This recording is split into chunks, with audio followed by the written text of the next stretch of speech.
Hey YouTube, what's going on? Is it possible to prove God exists? In a scientific sense, no it isn't. You can't experiment, observe, or measure God. I'm glad we can agree on something. Let's see if we can continue to agree. Hi, I'm R. And I'm Jay. And today we'll be looking at a video by State of Daniel where he outlines 4 reasons to believe in a God.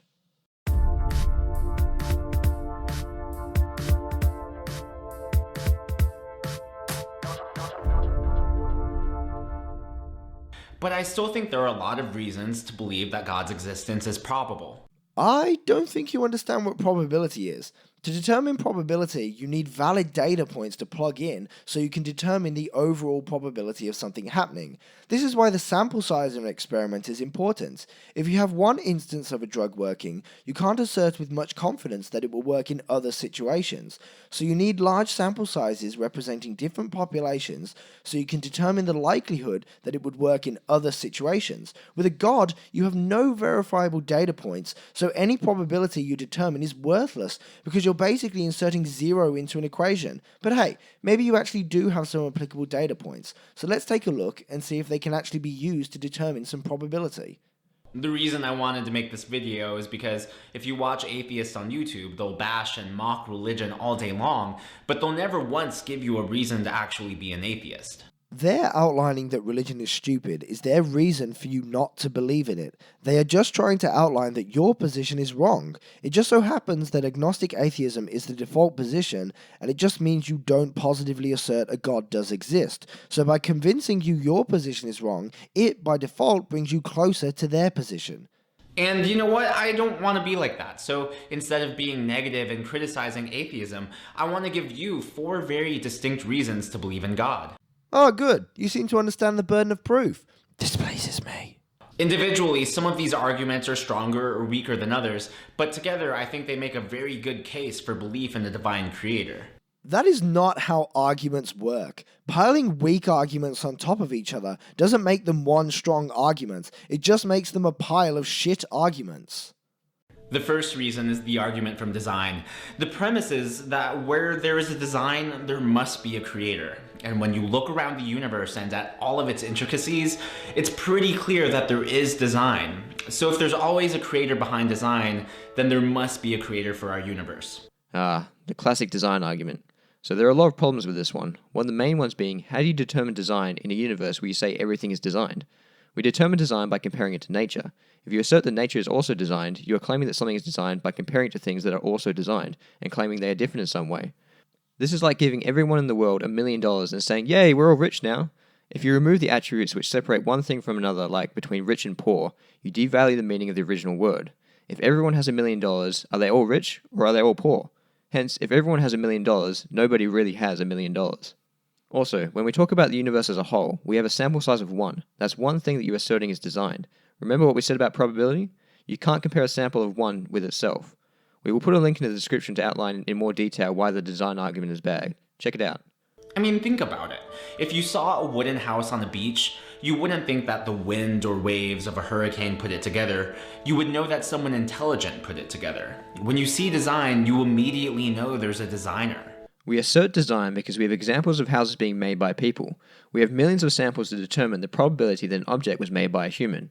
With life, we have no observations of intelligence creating it, so it is not reasonable to assert it was created. We can only assert that a house is a house because we know where houses came from, and we can objectively determine the characteristics which separate it from other objects. We have a large enough sample size of houses being built to determine what makes it a house as opposed to the sample size of 0 for a God creating life or matter. An atheist wouldn't believe that a painting came together by chance. So why would you think the same about such a wondrous universe? Because the universe is not a painting. That is a false analogy. Because we have millions of examples of paintings being made by humans, and we can assert their origins, structure, and physical characteristics with non-paintings. We can't say the same for the universe because we don't have the same example, or even one reliable example, of how the universe came into being, so you can't compare them. You know, there's actually this theory that if you gave 1 million monkeys 1 million typewriters, they'd eventually randomly type out the entire works of Shakespeare. Yet whenever we see Romeo and Juliet lying around, we don't think it was randomly created. It's strange that atheists would apply this same logic to the existence of everything. Now this is really interesting, because this is a very probability-based claim. The saying is, if you give a monkey or a room full of monkeys with typewriters unlimited time, they will ultimately produce the works of Shakespeare. The reason this is asserted is because you basically have a random letter generator, and given enough time, it will eventually produce all possible outcomes. The universe is very old, and a vast number of processes occur in it every second, so it is analogous to a group of monkeys with unlimited time. If you are referring specifically to the creation of the universe itself as opposed to life, then you run into the problem of only having a sample size of 1, which we don't know much about, so you can't make any assertions based off it.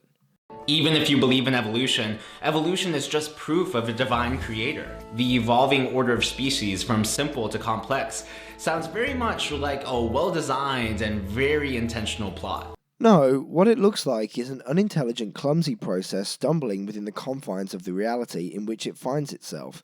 If it was created by an all-knowing being, it would be done perfectly the first time. It wouldn't make any sense to have millions of years of things dying to reach an end goal that is also far from perfect, when you could just do it right the first time. A house is very good at being a house, because it was designed by something that had specific goals for it and an intended outcome. Humans, however, are actually pretty shitty at a lot of essential parts of life, so unless God's purpose was to create a load of suffering, then human design doesn't really make a lot of sense. Without medical science, a huge amount of mothers and children would die during childbirth. Diseases like cancer run rampant in our societies. Humans get chronic back pain, depression, and a myriad of other problems that just indicate poor design. Seriously, who would use the same tube for breathing and eating? Yeah, let's shove solid objects into the thing that, if blocked, will cause us to die. Great design, brah. The second argument is known as the first cause argument. Everything needs an explanation. If you randomly saw a dog in your house, you would not think that it magically appeared there. You would know that there's an explanation behind it. Maybe your parents got a new dog, or maybe it snuck in when you weren't looking.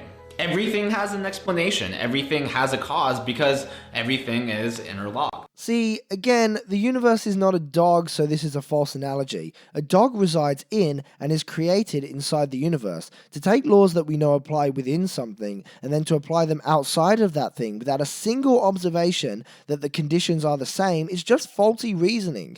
This is essentially the Kalam cosmological argument, which we have already made a video on, so I'll just put a link in the description so you can check it out. Or you can click right here and go watch it now. Go on.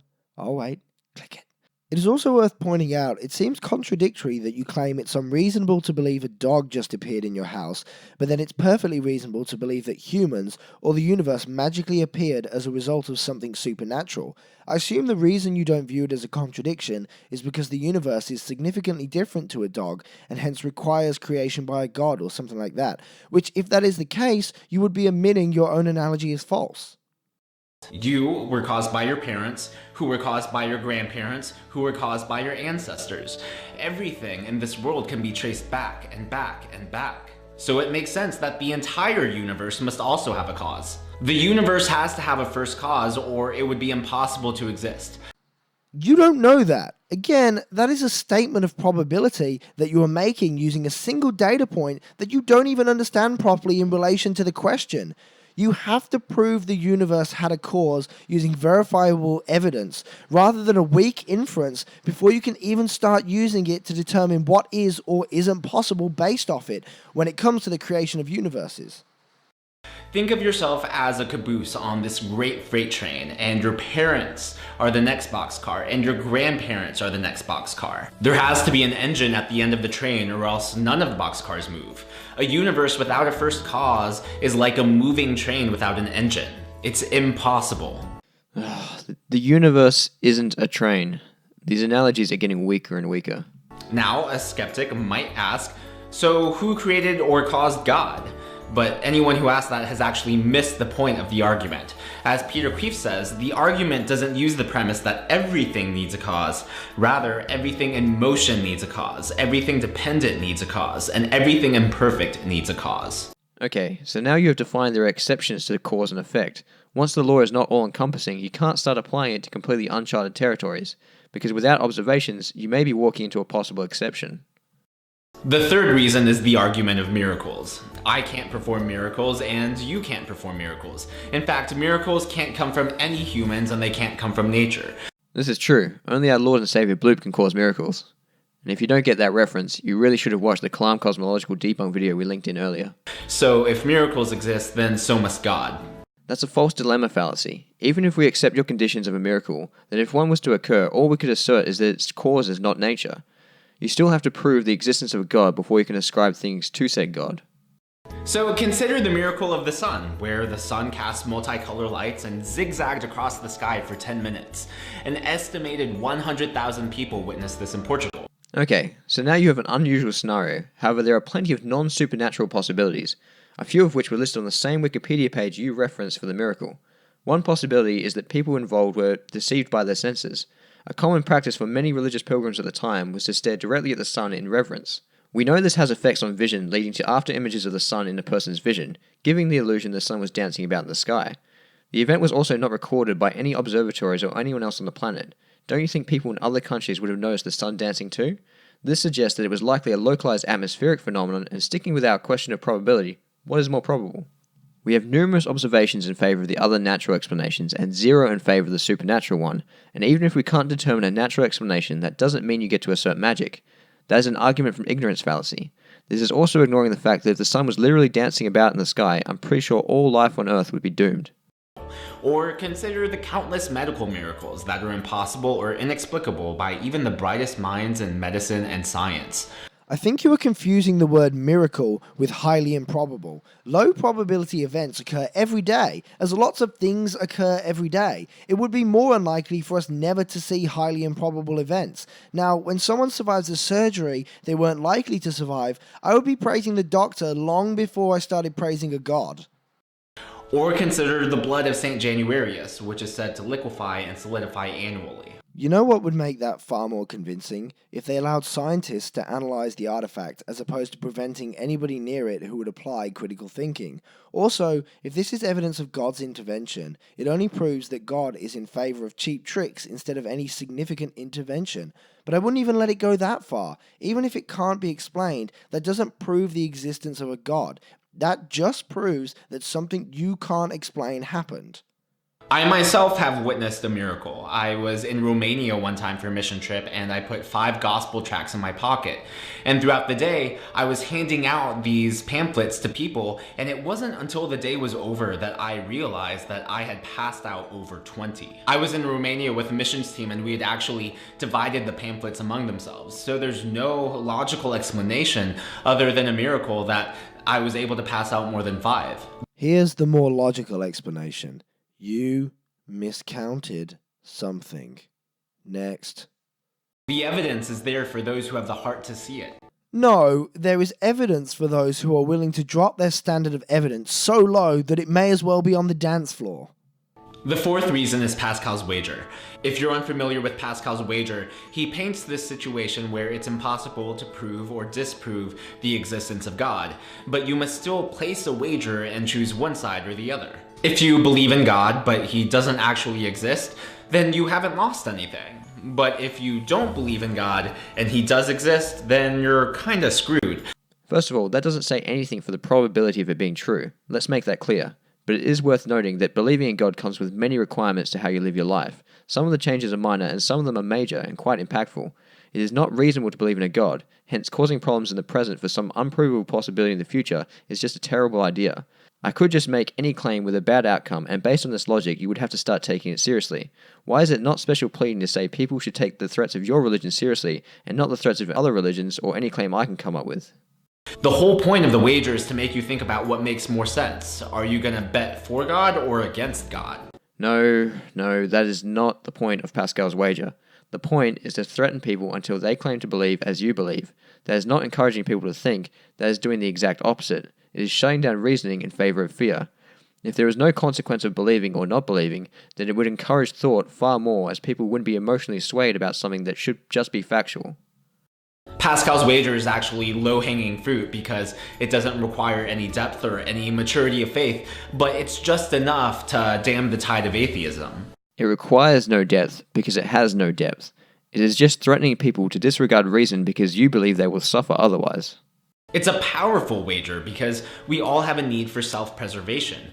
Imagine if you were dying and you were in a room and there was a vial with medicine in front of you. It has a 50-50 chance of helping you. Would it be reasonable to try it? Of course. Where did you get 50-50 chance from? Is that the probability of a God existing? Because if not, then this is another false analogy. With the medicine, you know it has a significant chance of helping you. You are making a decision based on evidence. That is not the same with your God claim. Either the medicine works or it doesn't work. Either God exists or he doesn't exist. Just because there are two options doesn't mean they are of equal or even comparable likelihood. Either I am a golden goose that has thumbs growing out of its face which I am using to edit this video, or I am not. Given we have no examples of the former, or any good reason to think that the former is even possible, you would have to lean strongly towards the latter. There is no good reason to believe in a God, and because there are only two options, then the decision is actually really easy to make. If it turns out that God doesn't exist, then it doesn't matter how you bet. But if God does exist, then your only chance for eternal life and eternal salvation is to believe. So why would you or anyone bet against God? Atheism is a horrible bet because there's absolutely no chance of winning. I don't even know what to say here. Your argument started from probability and has boiled down to an argument from consequence. Daniel, there are 15 magical badgers that are going to come kill you if you don't believe in them. Now, if you believe in them and they don't actually exist, you lose nothing. But if you don't believe in them and they do exist, then you're going to get killed by magical badgers. They're going to get you, boy. And you know what? Whether you like it or not, we all have to play the game. We all have to make a bet because at some point or another, we all die. If you don't start believing in those badgers, that day is going to come a lot sooner for you, boy. So if you're an atheist, are you confident in your bet? Can you be sure that there is no God? I, along with most atheists, identify as agnostic atheist. I do not positively assert a God doesn't exist, but I do not hold a belief in a God as there is no evidence. I'll use an example to explain how it works. There is a guy that lives in the house opposite mine. I've never talked to him. His name could be Bob. I don't know his name, and I'm not going to go around telling people his name is Bob, but I'm also not going to go around asserting his name isn't Bob. When I tell you I don't currently believe his name is Bob, it's not the same as me saying I believe his name isn't Bob. Now, with the God claim, there's also no evidence that there is even a guy across the street, which makes the problem even worse, but you get the picture. Thanks for watching. Subscribe for weekly videos, like this video, and share it around to help us raise the bar of public discourse.